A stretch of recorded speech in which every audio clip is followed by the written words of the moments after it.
I don't think I've ever seen the Westway this full. Anyone would think we had the world's best climber with us. Oh, but wait, we do. What's the link here between a post-40-year-old baldy struggling his way up an 8C and a certain Mr. Ondra who's about to talk to you? I would say of all the different types of climbing I do, I'm probably weakest at sport climbing.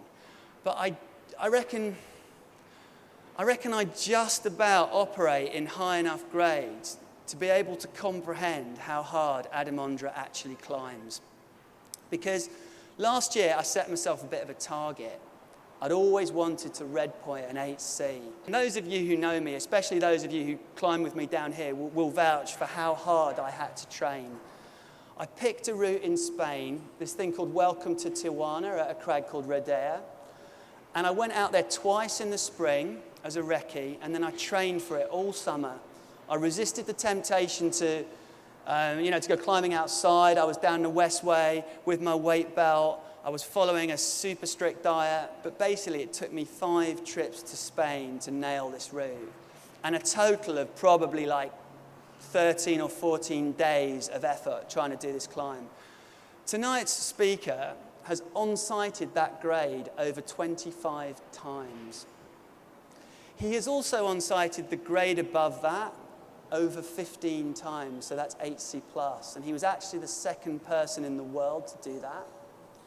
And he was the first to flash a 9A, but being a super modest guy, he didn't take the tick. He was like, I think that's 8C+, and he waited, and then some years later, he did on-site a true 9A. It is just off the scale for me.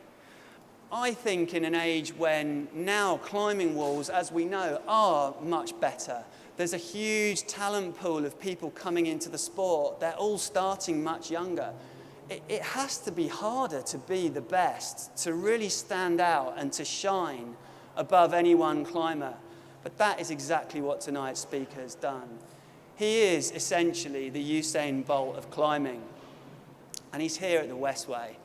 And I'm sure, like you guys, I'm pretty keen to hear what he's got to say for himself. Ladies and gentlemen, please put your hands together for Adam Ondra.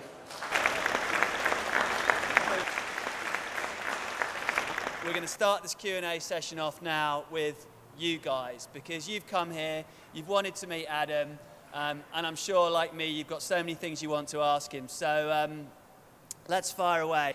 Oh, that looks like Hannah. You might have to shout, Hannah. Okay, you've basically been improving since you're like 6 years old. Has there ever been a point where your grade has started going down, and how do you kind of combat that? Fortunately, I've never experienced that. Of course, that there are some days when I feel climbing really bad, but like in a long term, in terms of like 6 months, every time I felt that I was a little bit stronger. So, but at the same time, I was always focused on like how to train and how to get better, and not only in terms of training, but also in terms of tactics and improving my tactic, and yeah. Yeah, those bad days when you can only on-site 8C must be a bummer, mate. I don't know how you get through them. Okay, so, all right then, I have got a question. So, as someone who bolts routes myself, I've had so many false starts. I've started bolting routes, and you get like halfway up and you get a blank section that you can't do, and usually I give them to Steve McClure or something. But I guess my question is, like, for you went there, it was a foregone conclusion for you that you were not going to manufacture holds. Like, if you found a section that you couldn't climb, you're going to just like leave the route, whereas we know in a lot of the European countries, we don't need to name them, that you get manufactured holds. People will chip or drill a hold, when they can't climb a piece of rock. So where does that ethic in you come from? Well, I think it's just a natural thing. At least I would like to say, I think it was just a lack of a beginner. Okay. But it was still a really, really nice experience. But the ethic, it's something deep in my body is that it's just completely irrational to chip a roots. Artificial roots are definitely there. I don't think that they should be chopped off or something like this. They are just a piece of history, and we should look upon them as a testament of the history, but we never know what the next generation is going to climb. And I think if somebody wants to create his challenge according to his wishes or exactly how he wants to have it, then he should go into the gym, and even in the gym he can have a lot of fun. But if we get to climb outdoors, we should just respect the rock and just be happy for what the nature created for us. And if I get to bolt some root and I find some completely blank section of rock, I just accept it. And you never know if maybe I myself maybe will be able to do these moves, even though that at the moment I consider it to be completely impossible, or some youngster in a couple of years can do it on site. We never know. Brilliant. Thank you so much for that. Okay, right then. So it's going to go out to the audience. Come on, some of you must have some questions for Adam. Louise has got a question. Adam, I'd like to ask you about fear, because I believe it's human nature to feel fear and be scared at some point. So I'm obviously wondering, do you get scared when you climb? Kind of what makes you scared? And if it's not when you're climbing, what in life makes you scared? Yeah. Yeah, as you said, it's a very natural thing. As I started climbing and I started leading, I was scared. But the more experience, the more routes I have done, the less scared I was, especially when it comes to sport climbing. So if I want to experience some kind of adrenaline, I must do something that is, when it comes to climbing, which is tiny bit objectively dangerous. So it can be thread climbing, which, yeah, is tempting for me. Okay, well, let's go to Gritstone tomorrow then, Adam, hey?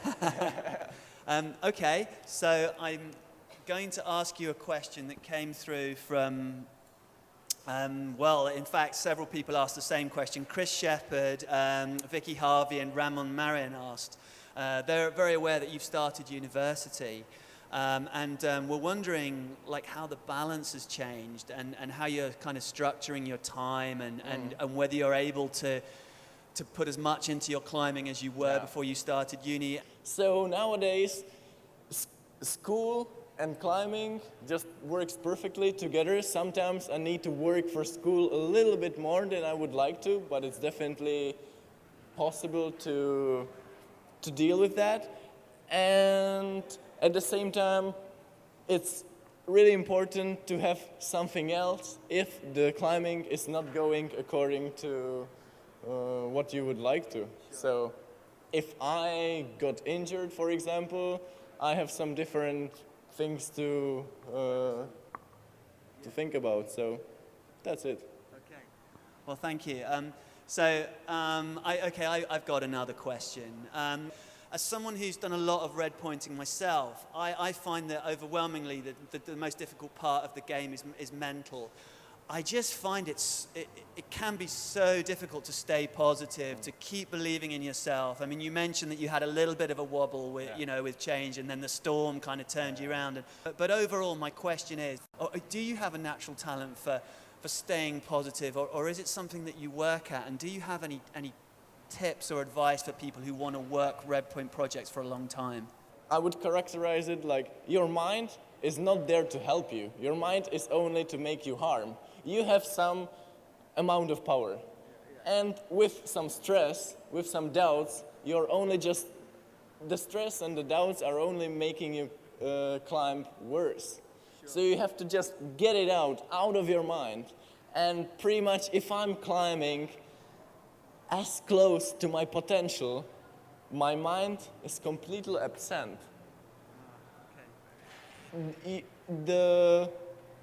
You can't climb with your brains. It's not a wisdom, it's not the science. It's more if you have a certain experience the best way you will climb if your moves will be done by the experience, by the intuition. And that's when you climb the best. I feel like a toy of Lego. You know, it's like there's just someone else who are just moving my hands and feet. And my mind is just somewhere else. And it's like when I finally get to clip the chains of the route, my mind just is approaching my body like slowly. It's like it takes like 10 seconds to be in the body again. Okay. Hey, thanks. Well, the gentleman there, Paul, can you pick him up? Can you say your name, please? Brett. My name is Brett. What's your question, Brett? You clearly have an outstanding resume with your on-site achievements. Where do you go when you run out of routes for on-siting? Are you reserving some routes for on-siting later on? Have you got any ideas for that? So I'm really saving some good candidates, maybe even for 2 years. So that's what I do. But it's literally impossible to run out of hard projects. Like even myself, I think so far I have bolted 7 routes that are like 9C or more. And at the same time there are holds. I either did all the moves or came to doing all the moves or was really close to doing all the moves. So in theory the routes are possible. I just need to get stronger to do them. That's it. I also, having asked you about red pointing, feel compelled to ask you about on-sighting because, you know, I've seen video footage of you on-sighting, and this guy looks like he's red pointing when he's on-sighting because he's just so fast. Would you describe yourself as a fast climber? And do you feel that this is a crucial style? Do you feel this style represents the future and that in order to push on-sighting beyond 9A to 9A plus, that it has to be quick? Compared to the other guys in the World Cup, I'm taller and I'm heavier. And naturally I have faster muscle fibers, and it fits my style to climb fast. Yeah. But at the same time, for a certain style of routes, it's really wise to go fast. And I think I really I got really good at this kind of climbing. I can climb at certain speed while not pushing just too hard.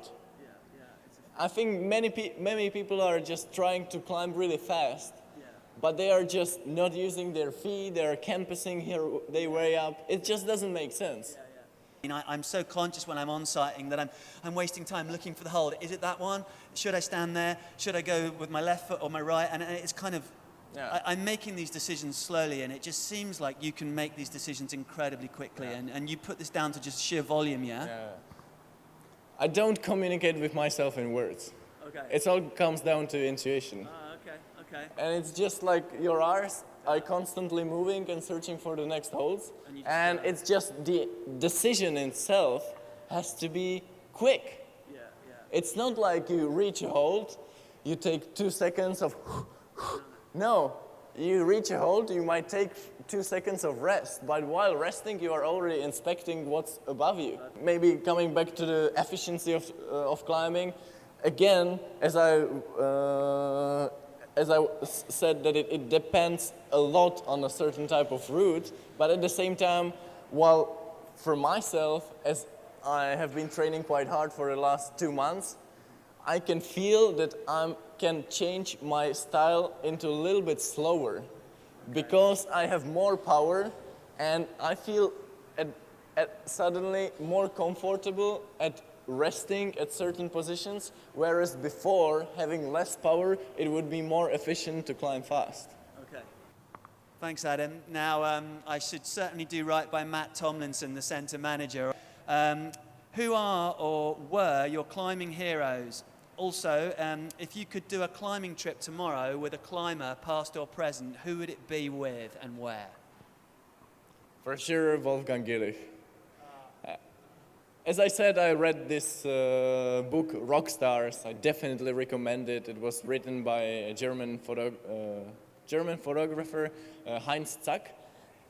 And there are all these heroes, Jerry Moffat, Ben Moon, and stuff like this. But Wolfgang Gielich was the most inspirational because he was the last from the book. And there was this really inspirational picture of him in Punks in the Gym, the first AB plus in the world in Australia. And there was something in his eyes that he was really climbing for the passion, for the true passion of it. And I think that definitely was the key to that he was able to push the limits of difficulty for 10 years. So I saw Action Direct when I was 7 years old, and instantly I wanted to do it one day. Okay, so a chap called David Lister has asked, given your obvious position in the climbing world, do you ever feel that the constant expectation to deliver harder routes and faster repeats can take away the simple pleasure that brought climbing to you in the first place? I think the driving force of keep pushing is not coming from the other people, it's coming from the myself.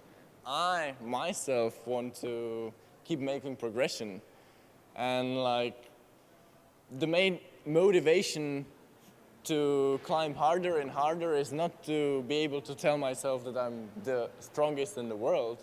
Of course, I must admit that it can feel quite satisfying, but it's not the crucial thing. It's very personal. And at the same time, you know, if you're not feeling strong, you can just take one day and climb a couple of easy routes, make some nice multi-pitch route for a pleasure, and still you can have so much fun, and it can be much more memorable day than climbing another 9B. And it's just like, if I only did the easy climbing, I wouldn't like the climbing as much as I do. If I only tried hard, if I only climbed hard routes, again, I wouldn't love the climbing the way I do. So just to finish up then, there was a question from Kerry Cooper, and she just said that if you had to stop climbing tomorrow, what would you do with your life? Pick up some other sport that I would be as passionate about as about climbing, but I don't think it's possible. Nor do I. Ladies and gentlemen, Adam Ondra.